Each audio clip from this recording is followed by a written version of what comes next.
guys, terima kasih udah mau mampir ke video ini.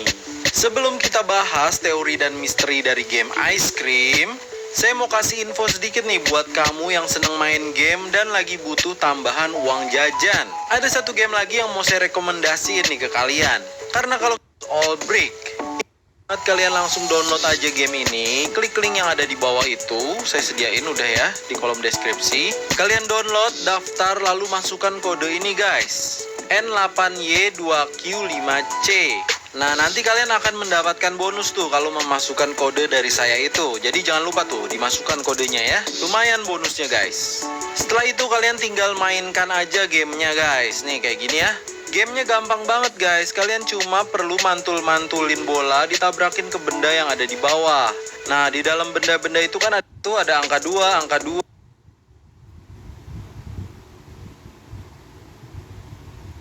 Gangguan.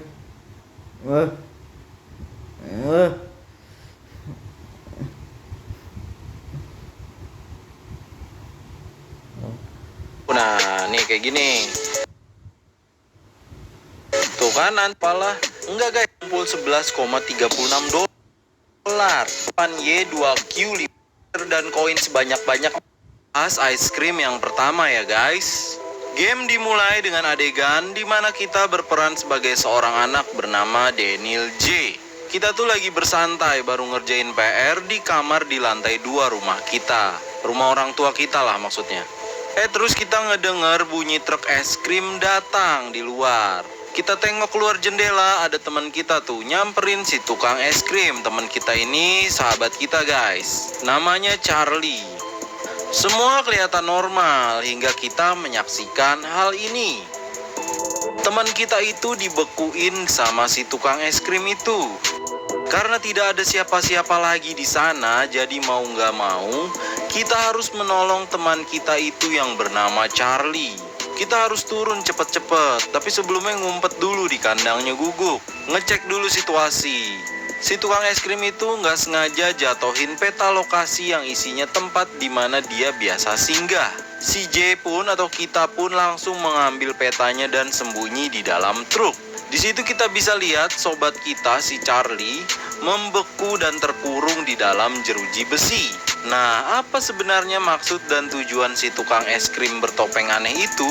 Siapakah dia? Kenapa dia tega berbuat seperti itu? Isi dari gamenya adalah kita memecahkan teka-teki untuk menemukan kunci untuk membuka pintu kurungan itu dan menyelamatkan si Charlie. Kita nggak boleh tertangkap oleh si tukang es krim itu, karena kalau kita tertangkap, kita akan ikut dibekuin juga.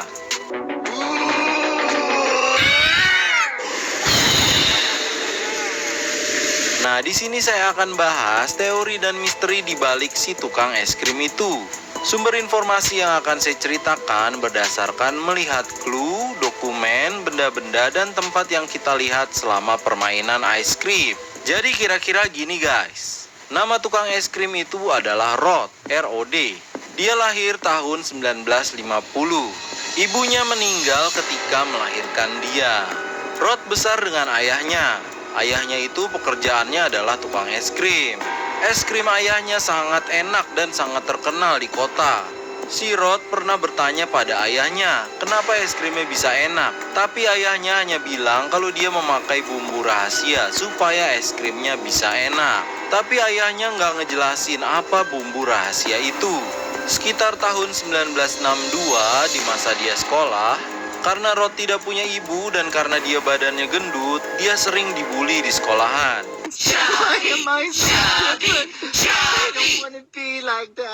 Dia pun menjadi sangat benci teman-teman di sekolahnya. Akhirnya Rod menjadi jarang bergaul. Dia lebih banyak menghabiskan waktu dengan ayahnya, membantunya menjual es krim.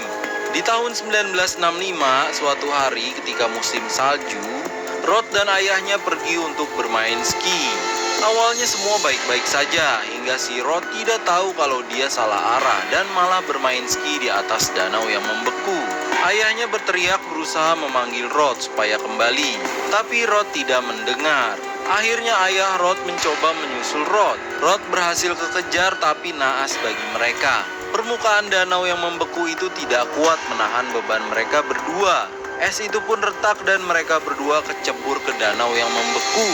Untungnya di situ ada saksi mata dan orang itu langsung memanggil bantuan. Beberapa saat kemudian tim penolong datang. Mereka melihat dua tubuh membeku di dalam danau es. Tapi ajaibnya si Rod masih hidup. Namun sayangnya ayah Rod sudah tidak bernyawa. Rod sangat terpukul ketika mengetahui hal itu. Dia pun menjadi semakin pendiam. Dia dikirim ke panti asuhan hingga cukup dewasa untuk mencari uang dan kuliah. Rod merasa ada yang berbeda dalam dirinya, karena di dalam tubuhnya dia tetap merasakan dingin. Dia pun sekarang jadi tidak kuat jika terkena matahari terlalu lama. Itu makanya si Rod di gamenya hanya keluar ketika sore sampai malam hari, di mana cuacanya tidak terlalu panas. Tahun 1969, Rod yang beranjak dewasa dari dulu masih penasaran dengan es krim rahasia milik bapaknya. Dan akhirnya dia menemukan catatan dari bapaknya cara membuat es krim terenak di dunia. Tapi saat itu dia tidak punya modal untuk membeli peralatannya. Ketika Rod berumur 19 tahun, dia bekerja di kafetaria atau restoran untuk mencari uang. Dia tidak kuat bekerja di luar karena panas, jadi dia cari tempat kerjaan yang adem. Itu pun dia hanya bekerja pada malam hari. Tahun 1970 setelah mengumpulkan uang, si Rod membeli sebuah tempat sebagai tempat tinggal dan tempat dia bereksperimen dengan es krimnya. Si Rod selalu tidur di luar karena udara dingin alami sangat membuat dia nyaman.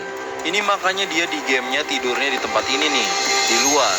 Tahun 1972 setelah tabungannya banyak, akhirnya si Rod membeli truk es krim. Dia bertahan hidup dengan berjualan sambil mengumpulkan alat-alat dan bahan rahasia es krim ajaib itu. Tujuan dia sebenarnya adalah membuat es krim yang sangat enak sehingga semua anak suka. Yang spesial dari es krim ajaibnya adalah jika anak-anak memakannya dia akan langsung gendut. Kenapa kok malah pengen dibuat gendut anak-anak itu?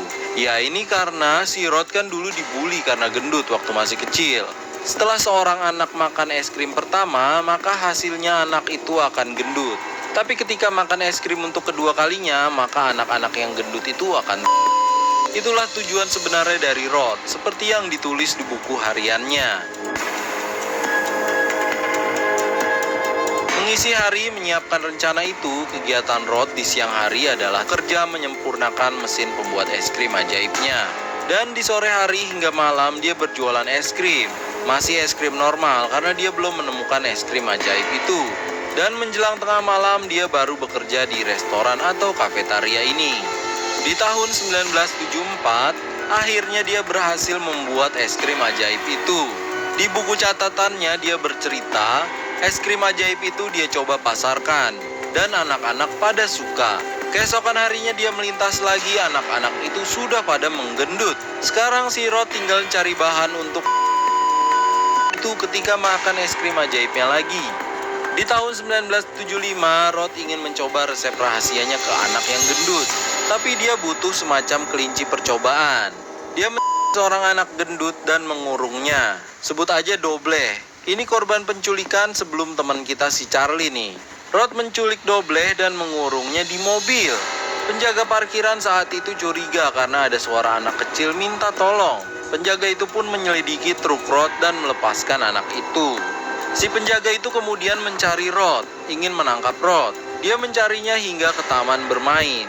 Di situ si penjaga menemukan Rod dan berusaha menangkap Rod. Tapi akhirnya si penjaga itu dibukukan oleh Rod. Tidak jelas bagaimana nasib si penjaga itu. Mungkin saja masih disimpan Rod di suatu tempat. Cuma seragam dan peralatan si penjaga itu dibuang di taman bermain sama si Rod. Itu makanya ada seragam penjaga ya di taman bermain. Dan kita bisa melihat selebaran di dinding tentang seorang penjaga yang hilang. Dan di situ juga tertulis kalau si penjaga itu terakhir terlihat di playground atau taman bermain. Karena si Dobleh lepas, akhirnya keesokan harinya, si Rod mencari mangsa baru, seorang anak gendut. Nah, itu baru masuk ke game ini guys. Dia lewat depan rumah kita dan disamperin oleh Charlie, sahabat kita. Diculik deh tuh si Charlie. Baru deh kita beraksi sebagai teman yang mau menolong teman yang sedang diculik. Rod memegang kunci kurungannya tapi kita tidak bisa mengambilnya dari Rod. Karena kalau ketangkap kita bakal beku. Akhirnya kita harus memecahkan teka-teki dari semua tempat untuk mencari kunci cadangan dari kurungan ini. Hingga akhirnya ketemu kunci itu dan kita pun kabur dari truknya Rod bersama Charlie.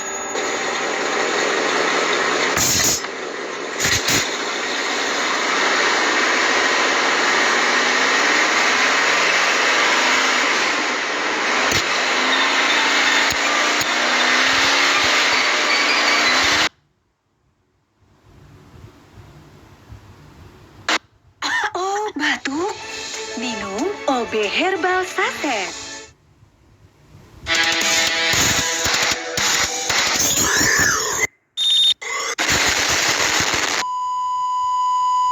Oke, karena banyak dari kalian yang minta dilanjutkan pembahasan tentang cerita di balik game ice cream kedua, maka saya bikin ini. Ice cream.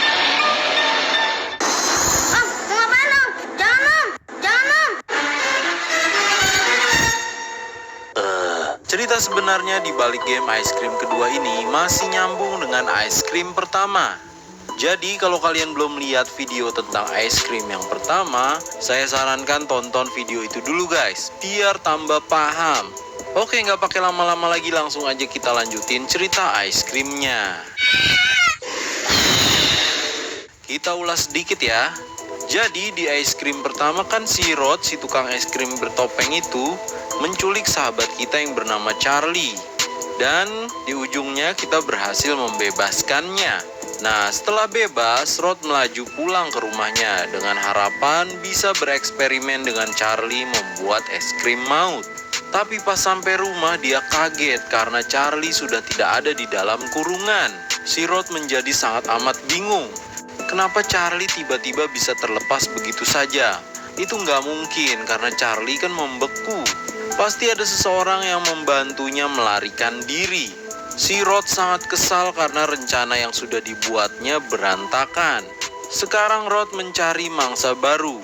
I'm going to kill some kids today. I'm looking for the chump fluffy ones. I'm going to find me some chubby kids and we're gonna make some ice cream fun. Dia juga baru sadar tuh kalau yang membebaskan Charlie itu pasti si Daniel J atau kita sebut aja J. Karena waktu itu si Rod berhenti di depan rumah J sebelum akhirnya Charlie dibekuin dan dibawa oleh Rod. Si Rod sekarang ingin balas dendam ke J. Rod menemukan sebuah foto yang isinya adalah Charlie, Mike, Daniel J, dan Liz.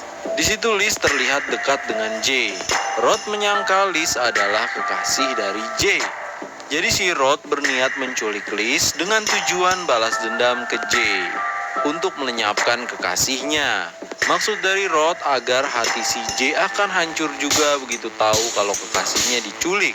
Keesokan harinya, si J sedang di rumah memikirkan rencana untuk melawan dan menangkap Rod dengan dibantu oleh teman-temannya. Mike dan Charlie sudah menunggu di markas mereka di sebuah toko komik tua. Rencananya mereka akan membahas masalah ini bersama-sama dengan Liz juga. Tuh ya, makanya di sini Charlie gayanya kayak udah siap tempur gitu nih guys. Tapi tiba-tiba ada bunyi berisik di depan rumah si J. Don't play with me. Give me the ice cream. Ternyata itu adalah suara Liz sedang marah-marah ke si Rod karena tidak memberikan es krim pada Liz. Rod sengaja memancing keributan itu supaya menarik perhatian J. Liz sempat berbicara menyapa J mengatakan kalau teman-teman yang lain sudah di markas untuk membicarakan sesuatu. Liz tidak tahu kalau yang akan dibahas adalah masalah Rod.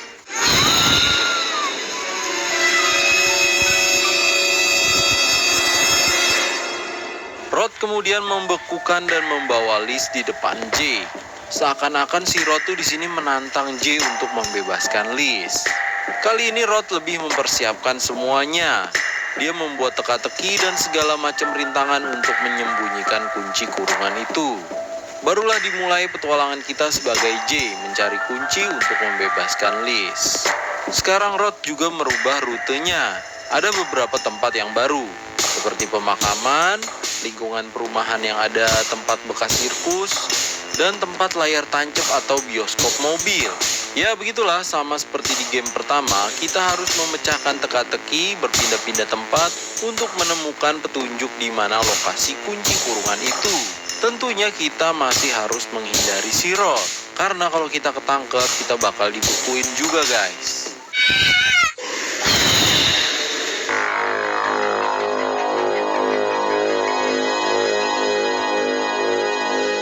Selama perjalanan muter-muter, si Rod, dia menyempatkan diri ke kuburan, ke makam ayahnya.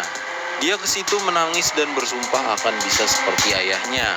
Rod sangat sayang ayahnya karena cuma ayah Rod yang peduli sama Rod. Walau si Rod sedikit kesal dengan ayahnya karena ayahnya tidak memberitahu rahasia es krim ajaibnya. Ini ya, kita bisa lihat makam dari ayah Rod dengan batu nisan berbentuk topeng Mr. Frosty. Di situ dia cukup lama, kemungkinan dia mengingat dendam masa lalunya ke teman-temannya waktu di sekolah.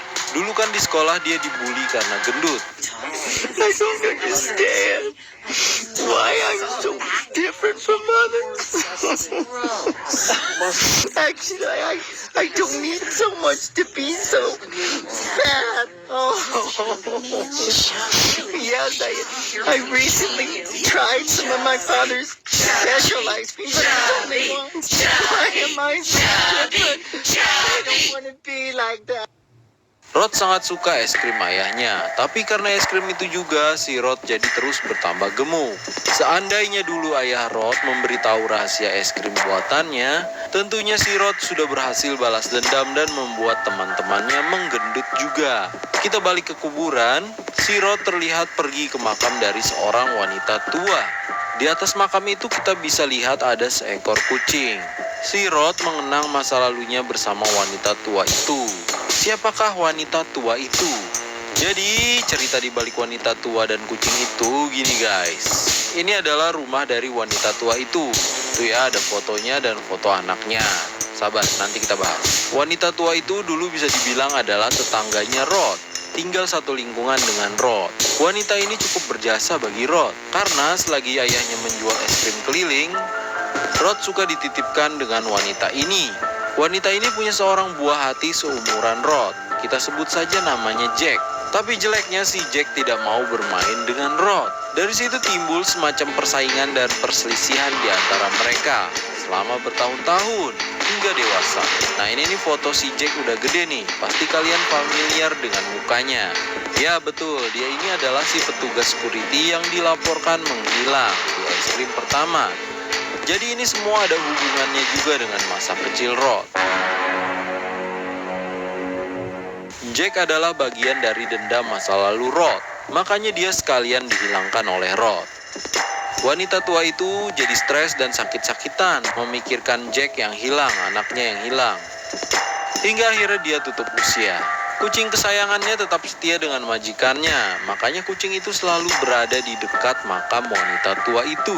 Rod tidak menyangka menghilangkan Jack membuat wanita tua itu juga hilang. Makanya dia kayaknya cukup sedih nih kehilangan wanita tua itu. Jadi begitu ya guys, makanya si Rod ke makam ayahnya dan ke makam wanita tua itu nih di pemakaman. Tapi sampai sini kita belum tahu nasib si Jack. Kalau feeling saya sih dia di sini